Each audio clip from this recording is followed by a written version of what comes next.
Hello, everybody. Welcome to Before the Commit, episode 15. This week, we're going to be talking about autonomous vehicles, particularly in self-driving cars. We're also going to mention in the Killam chain interesting tool called Kawaii GPT, LLM specifically designed for black hat type operations. And of course, we'll hit news or noise and talk a little bit about the price drop that Anthropic announced this week with its 4.5 model for coding. With me, as usual, I have my friend Dustin Hillgartner. Hey, Dustin, how's it going? Hello? So, yeah, before we get into the self-driving cars, I know I sent you the article earlier this week about, Claude, or sorry, Anthropic released Opus 4.5, which is their coding model. Sonnet Mhm. had been out for a while. But with this announcement, they, you know, announced a price decrease in their enterprise pricing, if you will. So yeah, the article says Anthropic has launched Claude Opus 4.5 with a 67% price cut that repositions its flagship model from a boutique offering to production-ready enterprise tool. The new pricing of $5 per million input tokens and 25 per million output tokens, down from 15 and 75, brings Anthropic closer to OpenAI and Google while maintaining a premium position. And of course, this week, Google also released Gemini 3 and a bunch of coding tools. And OpenAI launched GPT 5.1. So things are moving at a breakneck speed and they're cheaper and cheaper. Yeah. I think that certainly it's welcomed because I use Claude models more than anything with coding. But I think this is an answer to the fact that if you've been watching the market, it's kind of like Claude started off with the niche of coding, and the other models had other niches that they were more interested in going after first. And then there was talks about bubbles, et cetera. And it seemed like all around that time, everyone was kind of getting interested in coding. I think those of us that are in coding know that anyone who's doing AI coding at a very sophisticated level is spending hundreds of dollars a month on this right now. There's clearly a big market behind it. And I don't think anybody has any intention of scaling that back. I mean, the tools they're getting are solid and they're worth the money. They're creating incredible productivity increases. So I think that, say what you will about other markets maybe being soft. I think the software engineering market is about as hard as you can get in terms of. I don't think that that's going to disappear in a recession.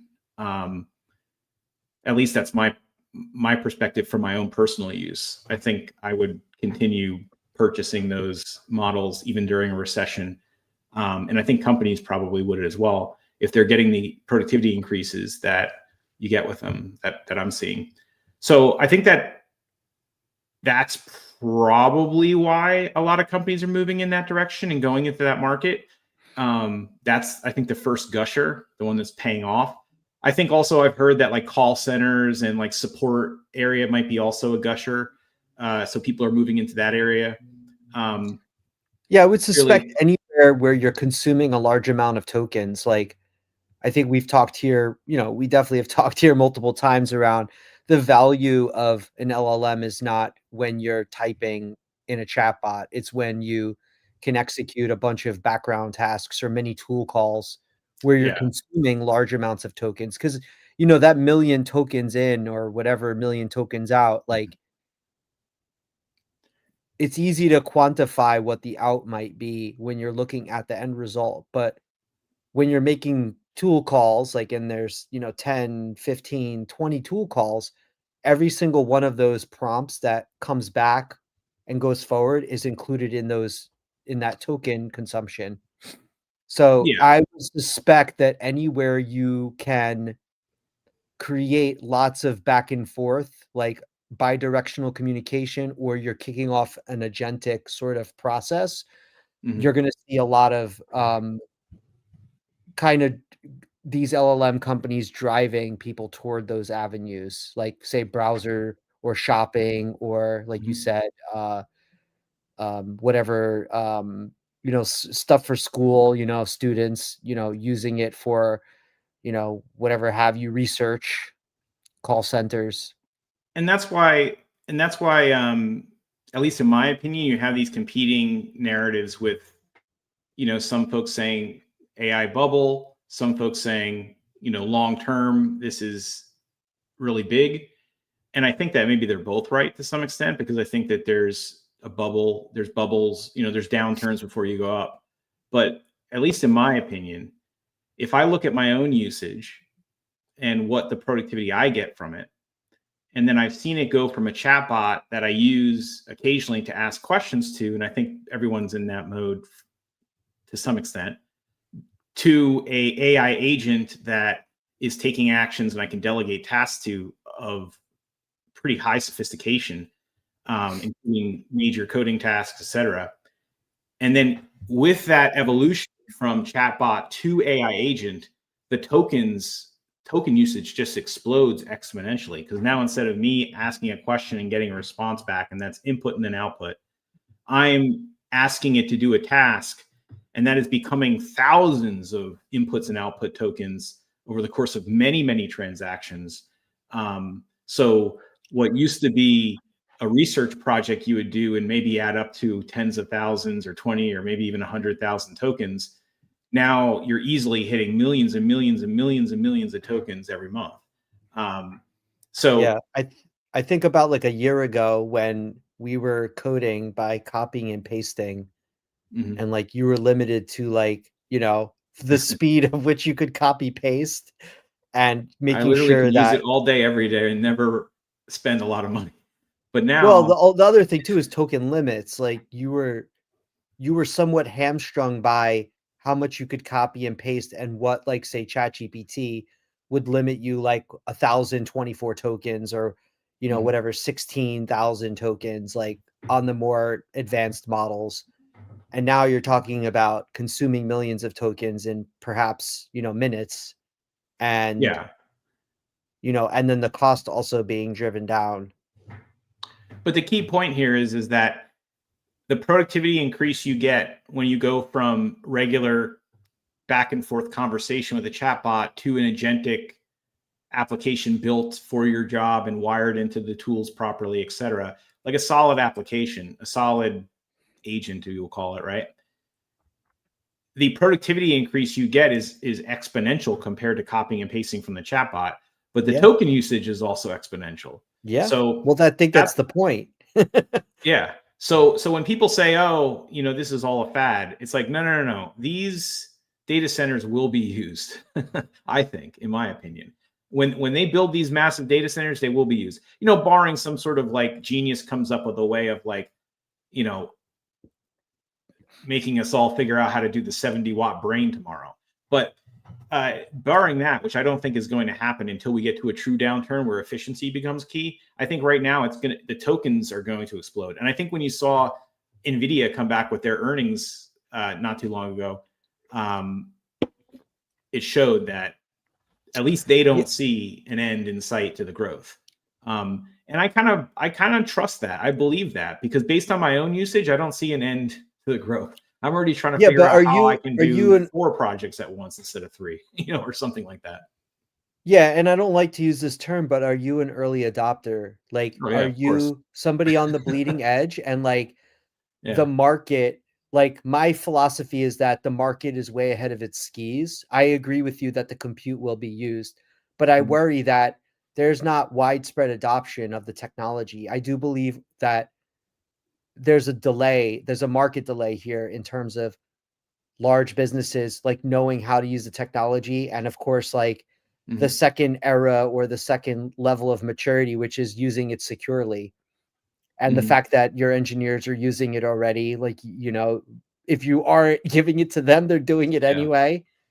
But like the real way that these companies will be able to get returns on their investment and like pay back whatever loans they have or whatever investors have put money forward, like this overinflated market will not be able to reconcile itself unless you have widespread adoption of, whatever technology. Forget AI coding. Like that's a Yeah. niche market right now.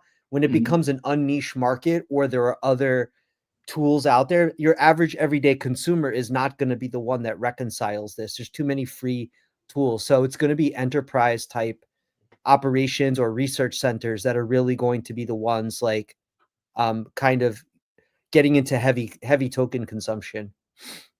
I mean, I I've gone back and forth on how quickly I think that some of this will happen, but I'm starting to think it's going to happen, quicker than, you know,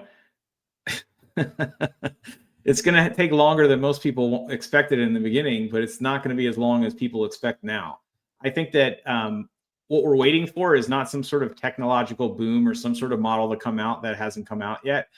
What you're waiting for is the people in their basement working right now to get their tools dialed in and their agent ready and launch it and do the go-to-market strategy and talk to people. I think that the amazing things that all these other industries will get that will show them the productivity increases that engineers are having right now are single digit, I think a year at most away. I think you're going to start seeing them throughout 2026 coming out.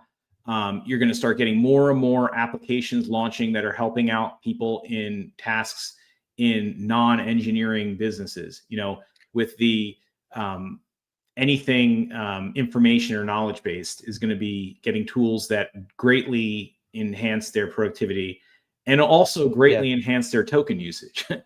Yeah, I And think there's like a middle market here that is probably the thing that bridges the gap, because going from where you are to, dropping straight down into like, using Claude in an IDE, or, at the terminal level is an awfully large leap. And I think that there's like, and we see some of these platforms that are out there, but I believe that some people need a crutch or some, I agree with you. I think whatever we thought might be the timelines for this is a lot shorter than I think we expect. And I agree. I think 2026 will be kind of, I do expect there to be some market corrections and a series of downturns for, expectations. But I do think like in the long run, this stuff does have a lot of legs. And I do think that there's other applications outside of coding that help this Mhm. thing along. It's not going to be coding that saves the day. It's a piece of the puzzle. It could be appliances, it could be wearables. It could even be like, I think the real value is the utility cost, right? This becomes like, paying your electric bill, it becomes paying your phone bill. You pay, an AI tax, if you will, Mhm. which is not a tax, but it's part of your, operating like an electric bill, like any other thing. It might even be sold by your electric company, Oh, where it's just 100%. I it's believe. rolled into it, and like you're paying for your robots and your whatever. I think that I think your analogy is correct. I've heard that before, and I agree with it. That what we consider, we talk about tokens, AI, et cetera. What we consider tokens or the unit of measurement of getting this AI supplied, and it'll start to make more sense once you have agents built on top of it, and we're less and less talking about open AI every day, and now we're starting to talk about how much money open AI is making supplying this intelligence for all these other applications, which are companies that are not yet in existence or in their incubator stage right now. Is that OpenAI, Anthropic, all these other companies are going to be almost like utility companies in the sense that they're going to be supplying almost similar to like an internet service provider or a Mhm. electrical company. And I've already observed this before. When something goes down, it's like when you have a part of your process that relies so much on AI, and you have some sort of really intelligent pipeline being done with AI, and you're used to the breakneck speeds that it goes at, and then that AI either gets dumber for some reason, like they're throttling it back behind the scenes, or it goes down entirely. It's like an intelligence outage. It's like you can still get the job done, but Yeah. you can't do it as fast. It requires you to put Yeah. humans on it now. Yeah. So it's this weird kind of outage that's different than an electrical outage. You know, Yeah, it's an interesting segue into the mhm, next topic, which is, we have now, you know, a future where, vehicles are autonomous. We're living mhm, in an era now where, some vehicles are still human driven. A majority, I'll say majority of them are, or greater majority, and a minority of them that are capable of being autonomous. And then some people who have already adopted, whether they are an owner of an autonomous vehicle or they take a ride in an autonomous vehicle.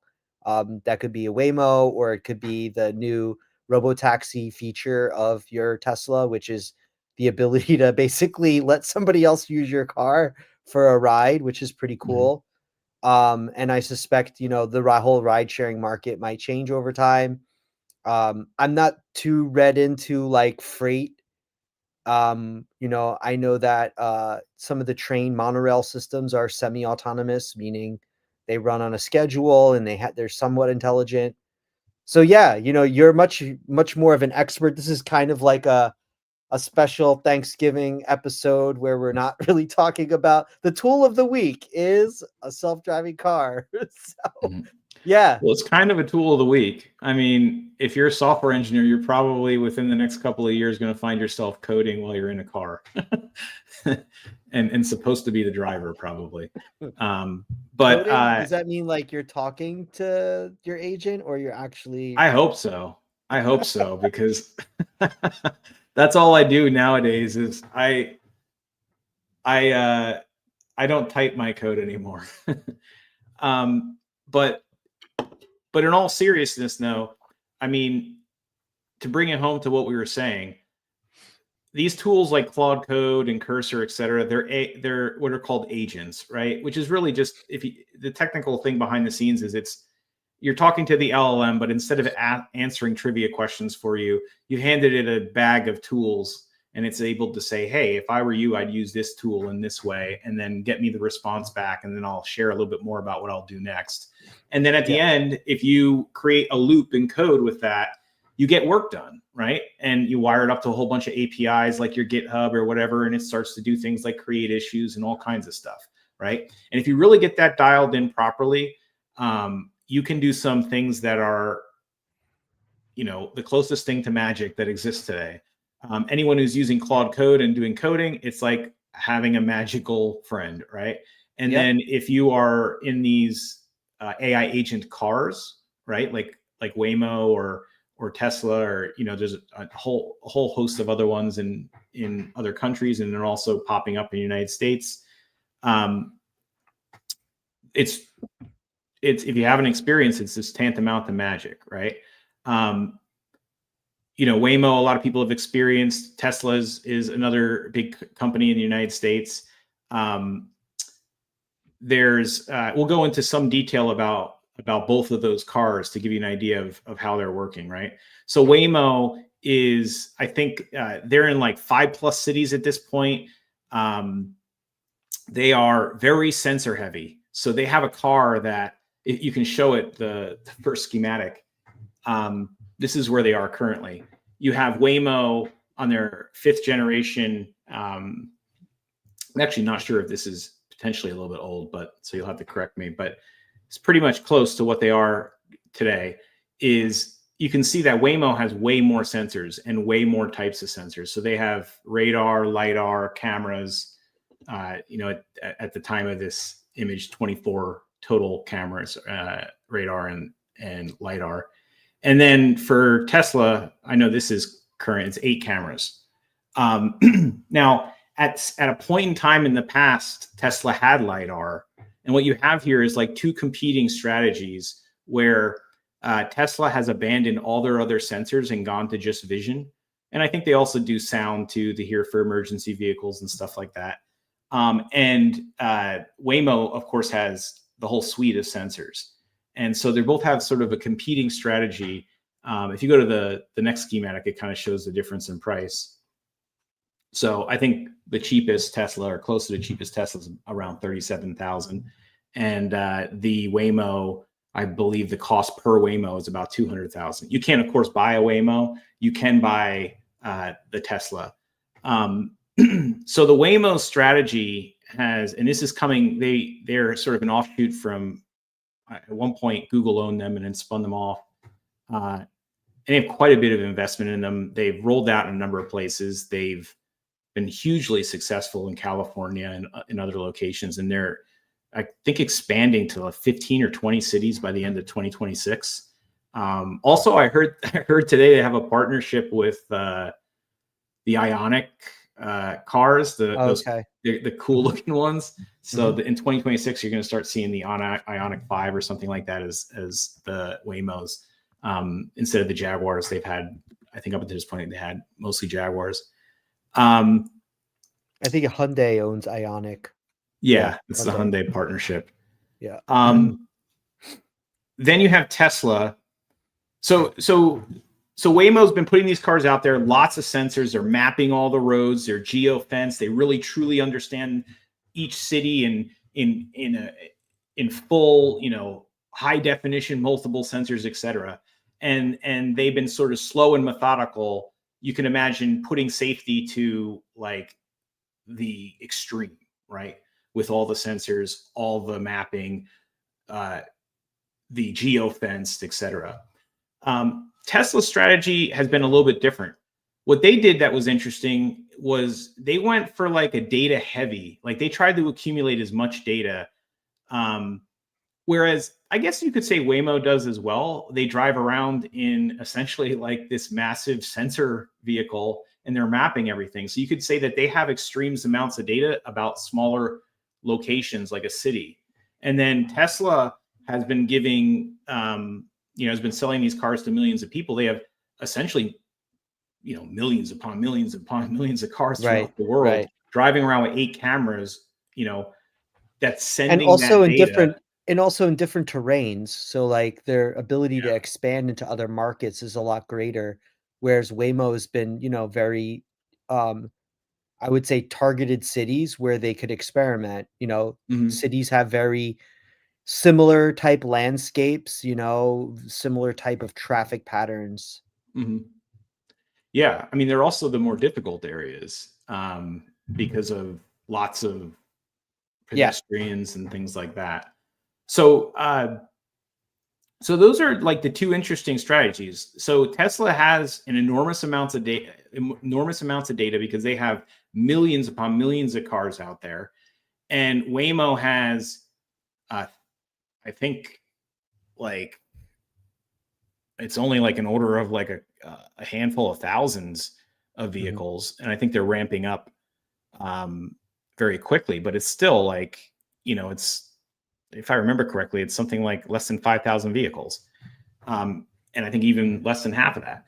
So the vehicles are very expensive and have lots of sensors. So their ramp up is a little bit slower. But if you look at the numbers on crashes and deaths, it's amazing. Like Waymo has 0 deaths, first of all. That's just, it's hard to argue with that. I think 150 million miles and they have 0 deaths. And they have, it's hard to really go on crashes for Waymo because Waymo's only in the cities, whereas like the national crash records are through the whole country. And obviously the cities have a lot more crashes, a lot of fender benders and stuff like that.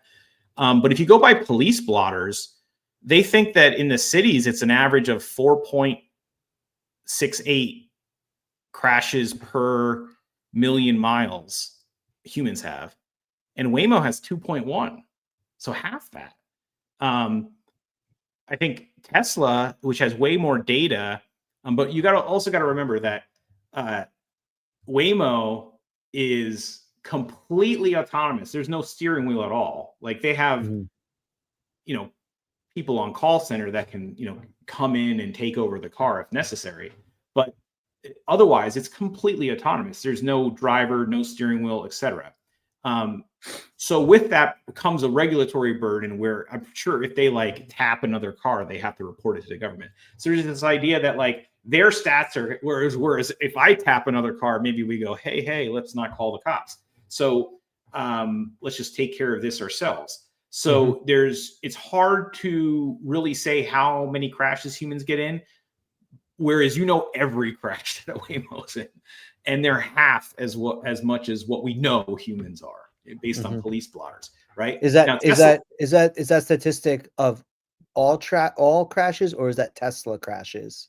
That's Waymo. Just Waymo's half. No. The number that you quoted, the 4.6 per million, is that like all crashes, or is that all crashes of humans driving in urban areas according to police So it's reports. irrespective of anything irrespective else. of the car. Okay. I'm assuming it's just a police report of a crash. And now, is that a specific city? It's or national average? It's based on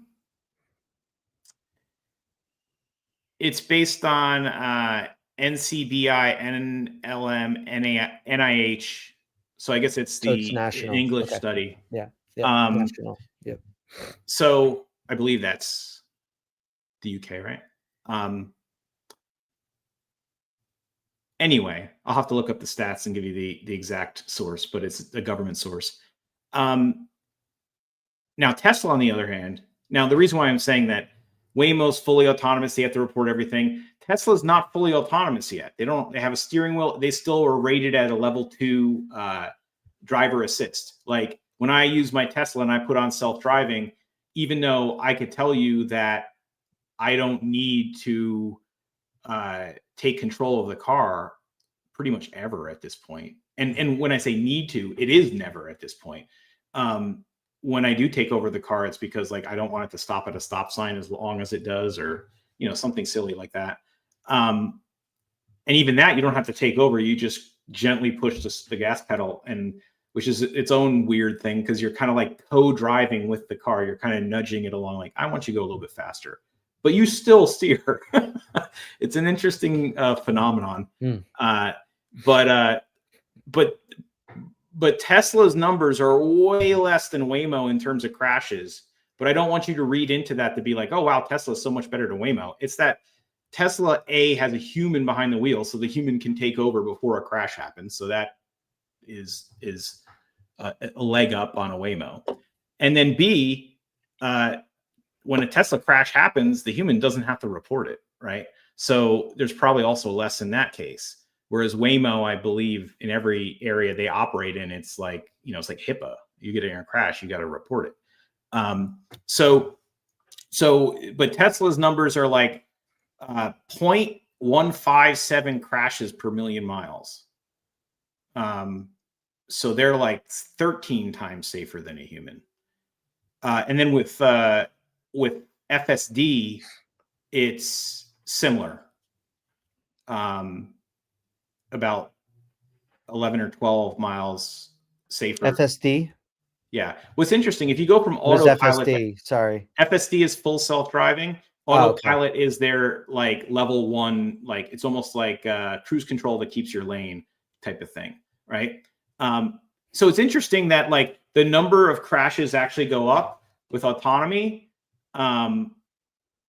with the more driver assist, meaning not full driver assist, more driver assist, slightly like a nudge, which is what I found in the numbers is that the more the human is in control, the less it gets reported, or the more they can intervene and stop something. But when you go to full self-driving, you're still at like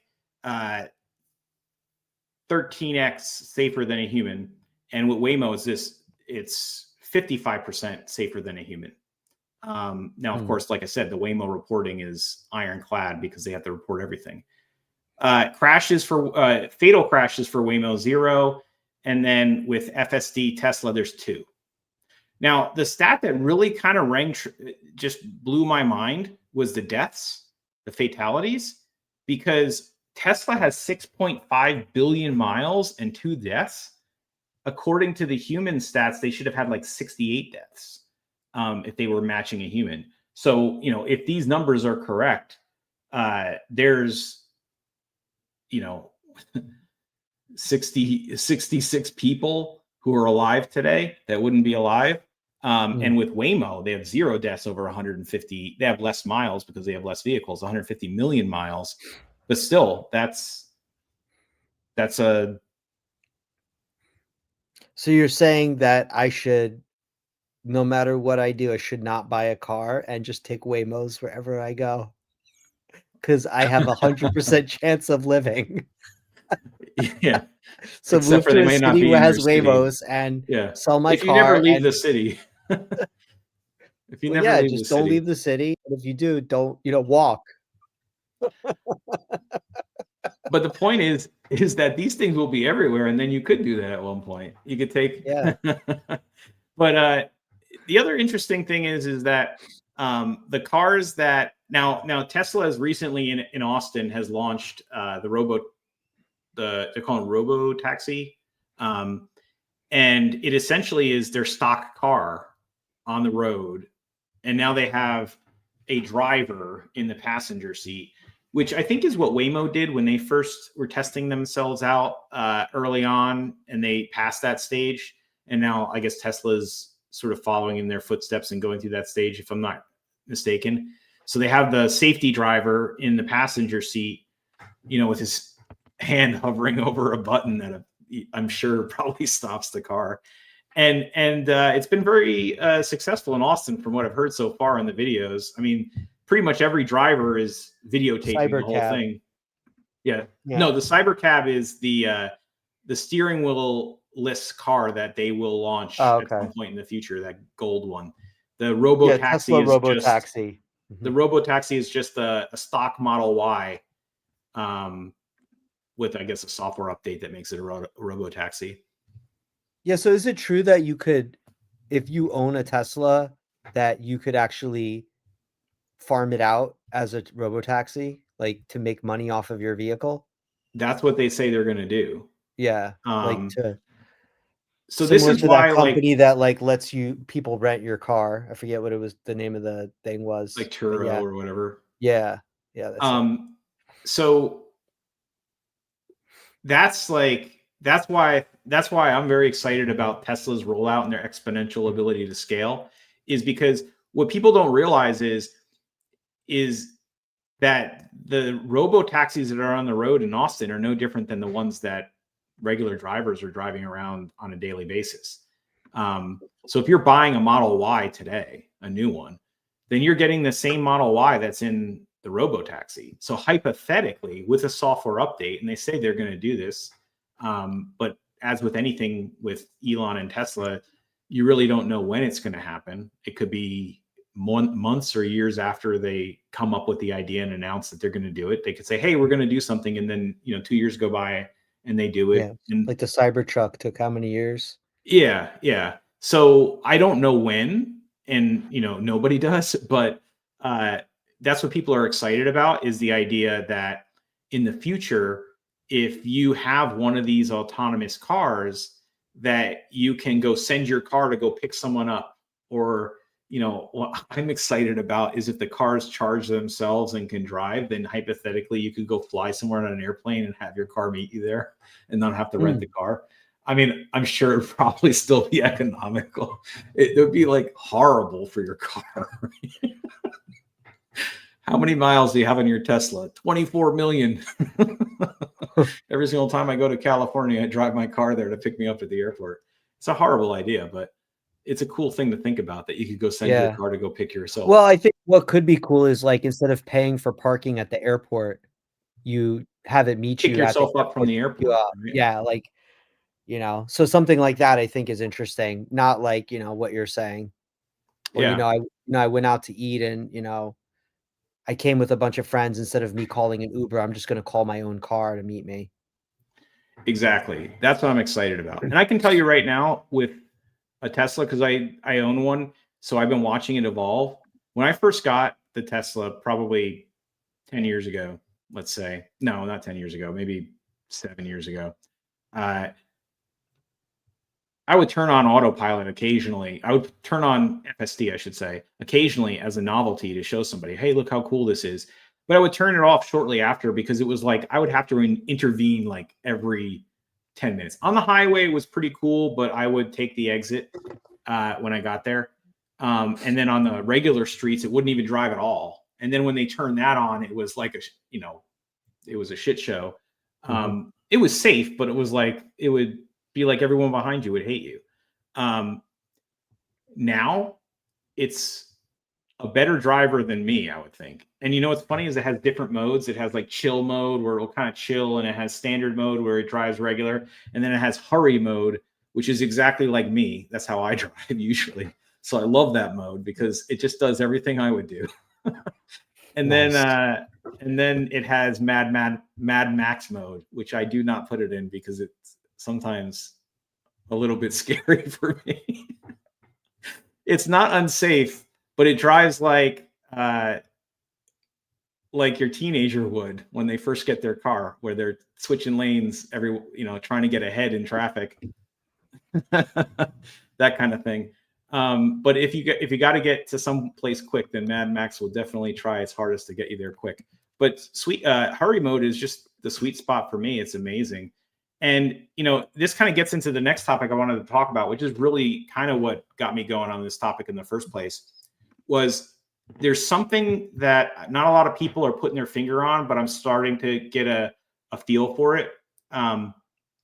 Is that these new types of applications, these new types of agents,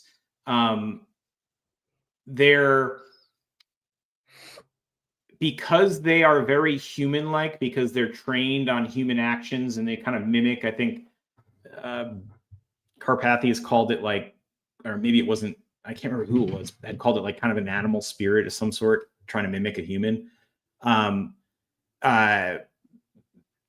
There's a weird kind of, you gain trust for it faster than you normally would. And it has to do with like the AI kind of shows its work to you a little bit when, like if you use an ATM and it works for you every day, right? You don't gain trust for it. You don't really trust an ATM. When ATM doesn't work, it's not like, it's just cold. It's like, it's just out, right? It's not working. And this is kind of hard to really explain. You kind of have to feel it. You kind of have to experience it yourself. But when you work with AI, especially chain of thought AI, where you're seeing how it's thinking and how it's approaching a problem, there's a trust level you start to gain through seeing how it operates. Similar to how, like, if I were driving in a car that had a C++ algorithm, it wasn't machine learning or anything. It was just like, straight up code written by a bunch of if statements by someone at Microsoft in my car. And I was driving with it and it was going straight and it was on the highway. I'd be like, okay, here we go. And the moment it swerved, I'd be like, okay, we're shutting this off. I'm never touching this thing again. It's scary, right?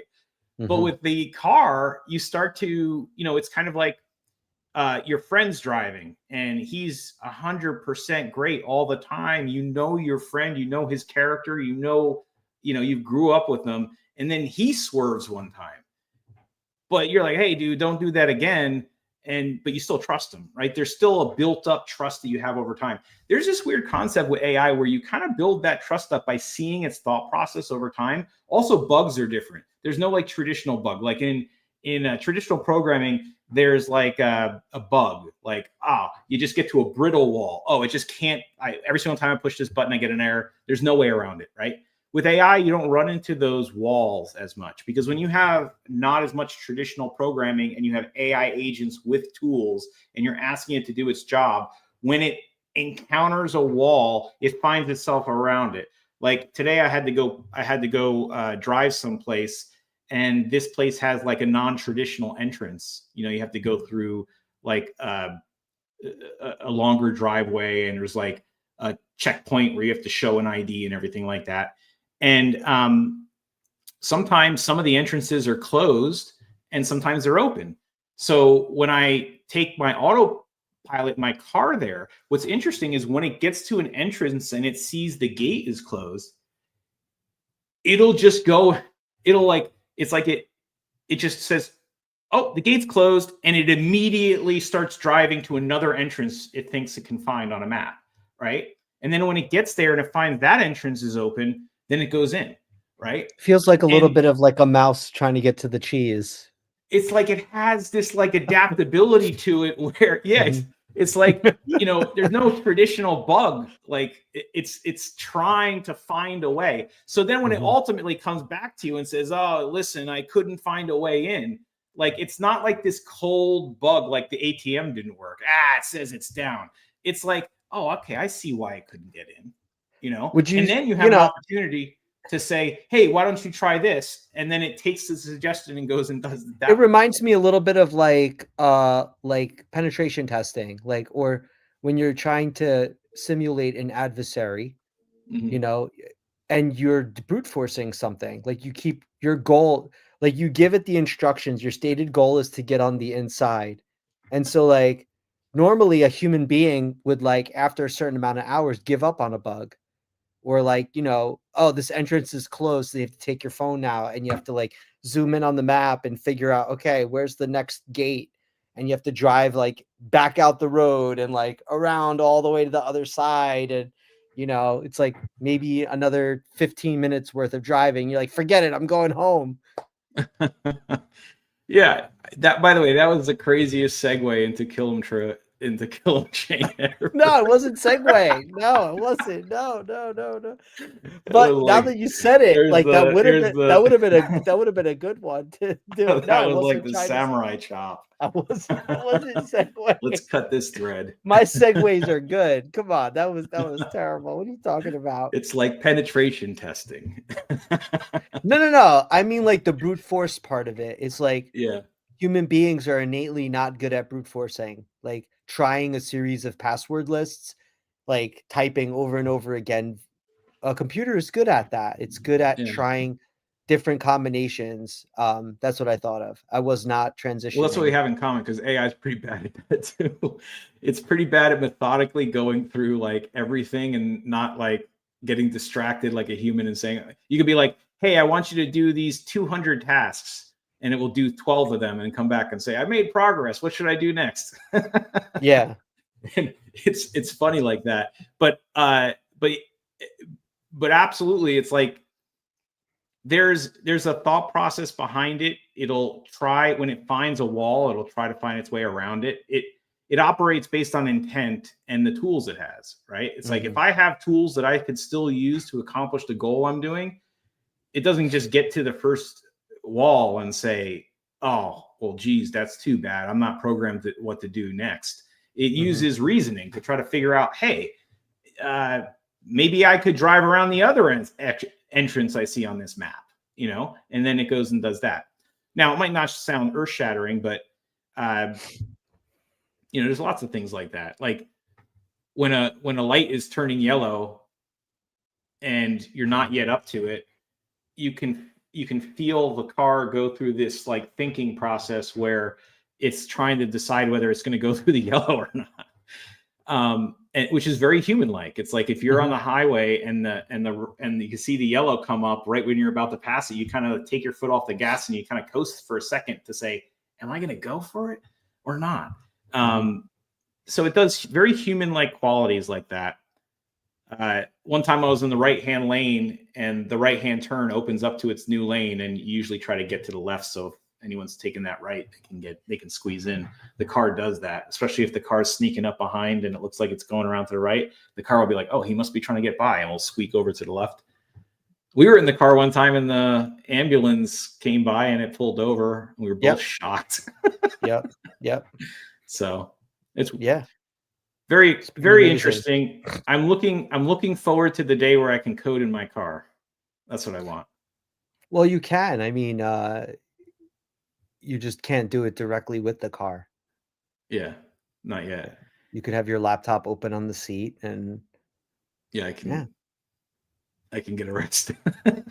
Well, you don't have to look at the laptop. You just talk to the laptop. Yeah, that's true. Yeah, I can just do voice recognition. Hook up a USB button for your I'll do push to talk. speech to speech with my code. I'll be like, see out. Yeah. So now we can transition to the Kill 'em Chain. I know I ruined your segue before. I trust me. I would have owned that Segway if that's what it was. Honestly, I wish we did segue because I didn't have anything good for the last couple of minutes. Oh yeah, well, we're there. So, yeah, so there's this free open source tool called Kawaii GPT, Hmm. and it basically, I mean, there's really not much to it. Like, I think where I wanted to focus on was the fact that how easy it is for somebody to create something that can easily embed a vulnerability. Like, somebody that's using a tool like this, you want to build an exploit, you're trying to penetration test something, good, bad, you're a security researcher, you can very quickly, and I'm sure there's tons of tools like this. It's like this one just got caught some headlines. Hmm. Um, but what I wanted to point to was the fact that how simple it is for somebody to create something like this.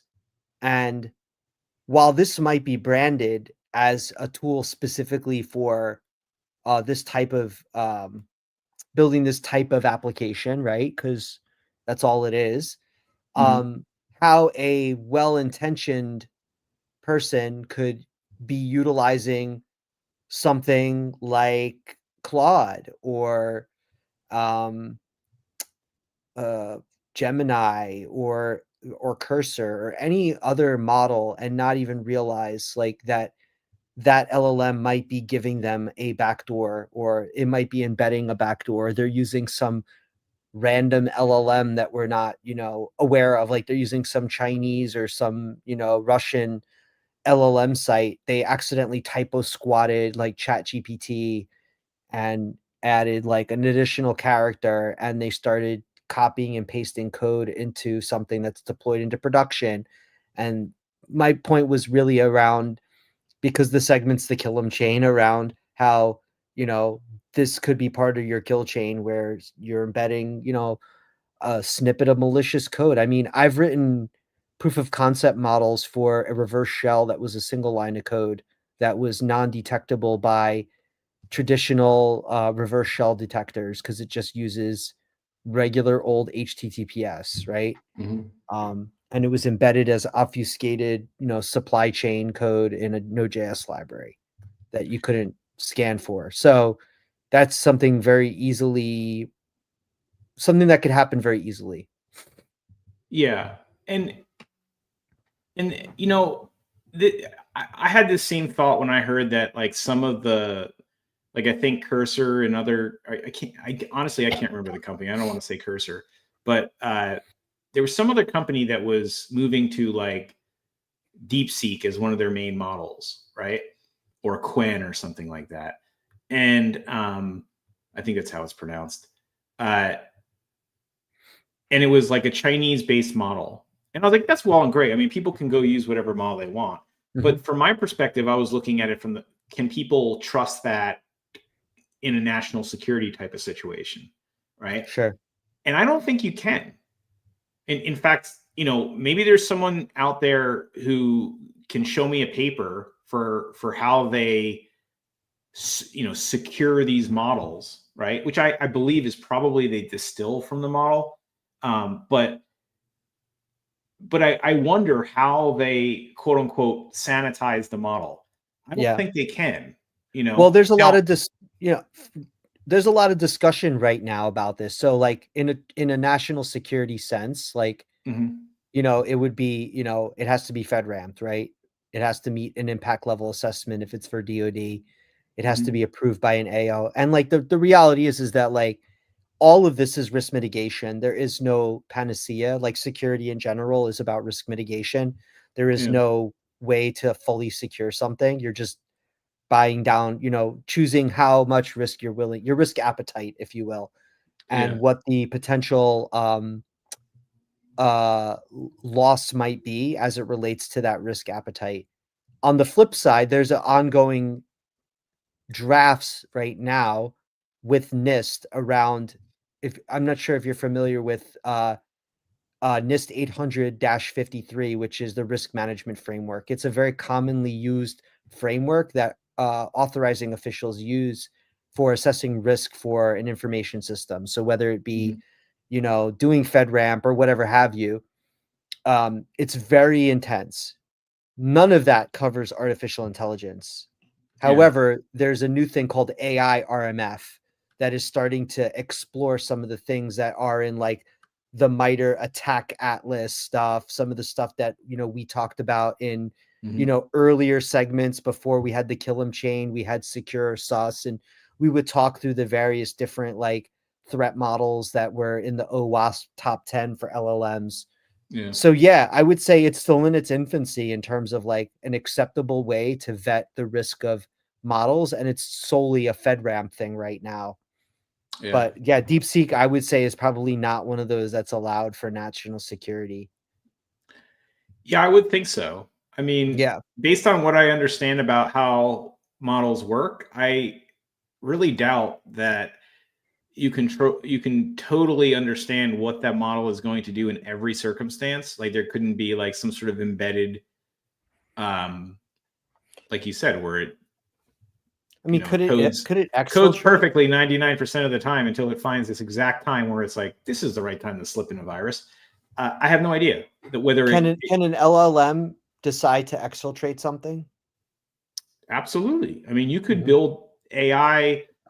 If you said, could you code an AI to do something 99.99999% until it finds this exact moment, like I'm in the palace, and then it Mhm. does it? Yeah. Absolutely. Yeah. Absolutely, you can make AI do that.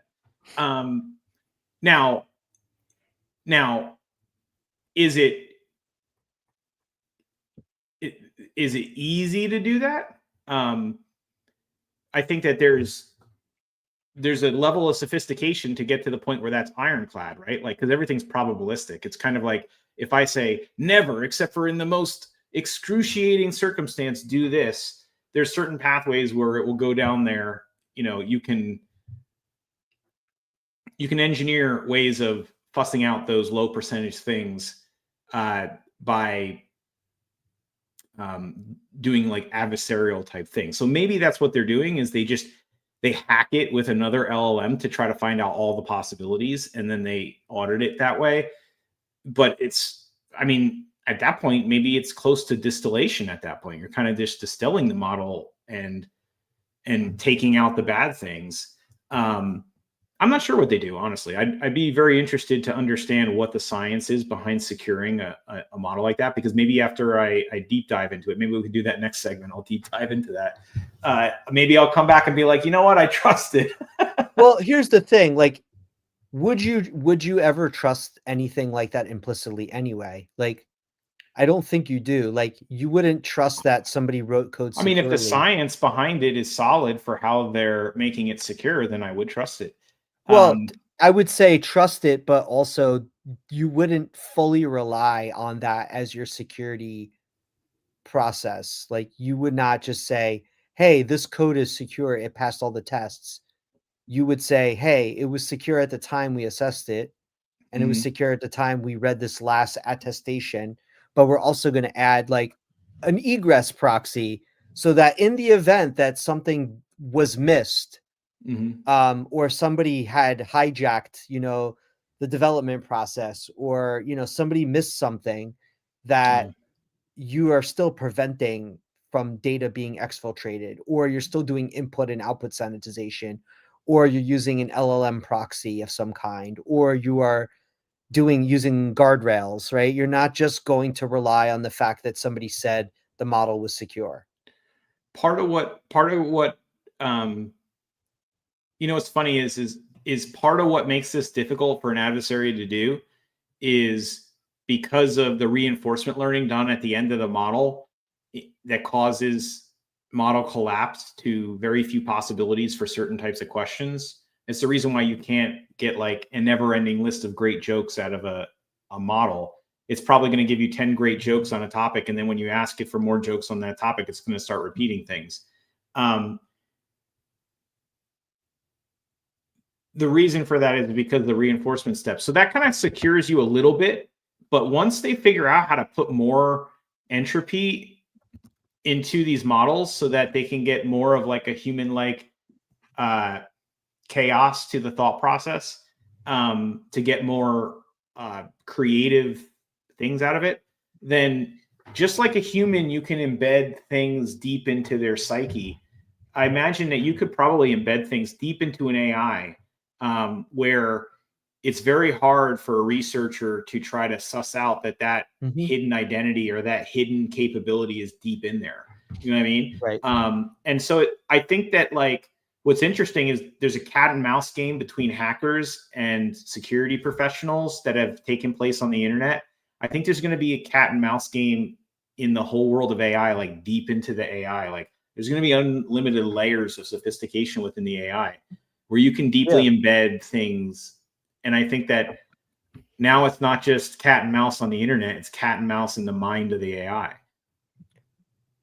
Yeah, I mean, I can imagine that you even yeah, for sure. I mean, my point was around exactly what you're saying is that you should never fully rely on the trust of your model as your sole methodology for securing your processes for whatever your organization is that that is a piece of a puzzle, and you should always adopt a zero trust philosophy on how you secure your AI.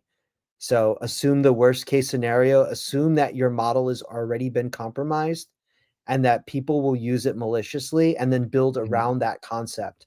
So everything you're architecting in your enterprise should be around that sort of mindset. And that so if something does get compromised, you have some level of defense against a worst case scenario. It makes me think of what Grok's strategy is, which is a mix of experts. So when you use Grok's most expensive Mhm, models, they all have different graphs behind the scenes of how they accomplish certain things. And mhm, by the way, all of them are kind of in their infancy of trying to, it's like the Wild West of trying to figure out what the mhm, right graph is. So, mhm, it starts off with the React graph where it's just tool calling, and that's where you started to get like deep research and stuff like that.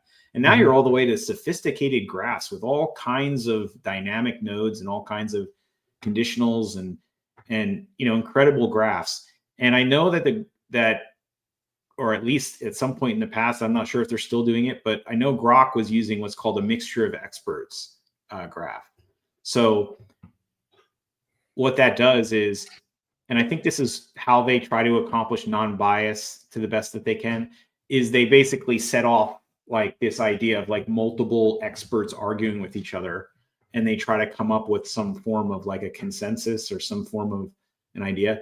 Like, that might be an interesting security way of solving these problems with models, because you can have a quorum of models. Maybe you don't trust any individual model, but you trust them all as a quorum, you know. mm, mhm. Um, Yeah, and that might be a good way of burning away a Manchurian candidate, you know, yep. uh, because that one model is going to come out and be like, and say something crazy, and the other models are going to be like, "Whoa, Yeah. call the police! Yeah, there's a Tell them lot, about this." yeah, yeah. You're giving me some crazy ideas right now. So yeah, before we close out, I just wanted to hit on another news article today. We talk here a lot of times about coding and, today we talked about cars, and security, but we've talked a little bit about, how AI plays a role in movies and music. And an interesting thing happened today where Time Warner signed a deal with Suno, which is the company that allows you to create music Yeah. using AI. Mhm. And they dropped their lawsuit and instead signed a deal with them. So pretty interesting how, I think we kind of called it like, the best way forward is for these to, you know, I mean, I don't know what that means for artists, you Yeah. know?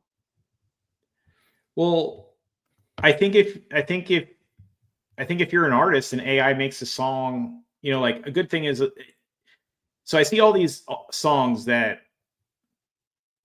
are like classic songs from the past, but maybe you don't listen to them anymore because, like when I was younger, I used to listen to a lot of Metallica, and there's a lot of angry songs because I Mhm. was, playing sports, and, I had lots of hormones going on probably or whatever.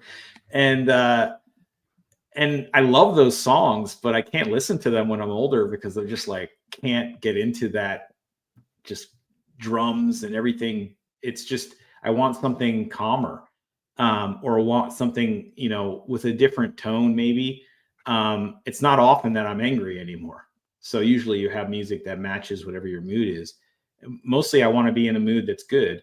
So I can take old songs that I haven't ever listened to in years and I can like redo them in some other genre. Like a lot of people are taking old rap songs from like DMX or something and making them like 20s soul or something. And the result is amazing. Now, if DMX gets paid for that on every stream, why wouldn't he love that? He'd be like, this is great. I make my song that was a hit back in like God knows when is now top of the list again, right? So I think that that's awesome. And by the way, the music coming out of that is just amazing. Like I find myself listening to that, you know, I wouldn't say more, but I think what's missing is that the model collapse. The songs start to sound the same, you know, every 50s, 20, you're like, okay, 50s, 20s is cool, but you know, you need more variety. But once the entropy and the variety comes and all that kind of stuff starts to get better, and not only that, but people are prompting and coming up with new branches that they can go down that no one else thought they could go down. I think it's great. I honestly think it's great. Yeah, I didn't even think about that. Pretty interesting stuff, and I suspect we'll see more of it in music, in movies, in science. And I saw today Google announced their weather service, DeepMind. You can use it for free. You can track historical hurricanes, and yeah, pretty interesting stuff. Well, thanks everybody for joining us. We'll be back next week. I think we're talking about securing models, something like that. Thanks for joining.